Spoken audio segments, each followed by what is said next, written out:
Fadhbanna Saoire. Muintirí hé ag an mabhard lena léanta Saoire a phlé. Bhí cinne dianta ag na tuismitheoirí a ghail Saoire thar lear. Ní acha siad léanta Saoire an bhliain roimhe agus ní raibh siad le ghail an bhliain dár gian mar go raibh an ord teist chomh duine ag seán. Rinne na tuismitheoirí taide ar an idirlíon agus chuachan cante le gníomhar a taistil ag deireadh seachtaine.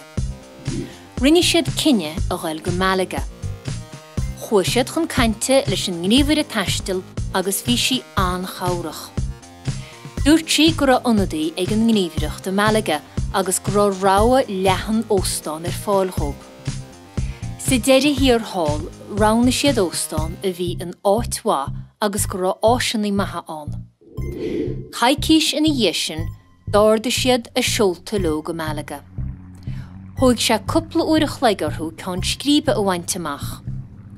Nuair a thuirling an teitleán, chuir ionadaí na gníomhaireachta fáilte riúil rumpú. Bhí an ghrian a scala an nuasarthú.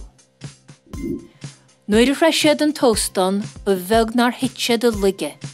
Bhí na siomraí ina gíor thuathil. Bhí fearg an damhain ar an athair agus thug sé iad béal go bhainisteoir an óstáin. Ghlú an bhean ar an ionadaí agus déile sí óstán eile. Ghabhain tionadaí leiscéal le muintirí hé.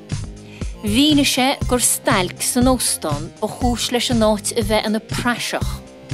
Thairg sé óstán nóghóibh. Thug sé uasráidú dóibh mar chútabh. Gheall sé dóibh gur óstán gon chéad scothbheachán. Bhí muintirí hé ansásta san óstán nó.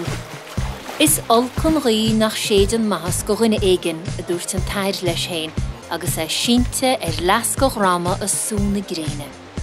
Bhí óstán den sco agus amsir bhreo acu. Bhí siad ar win na muice.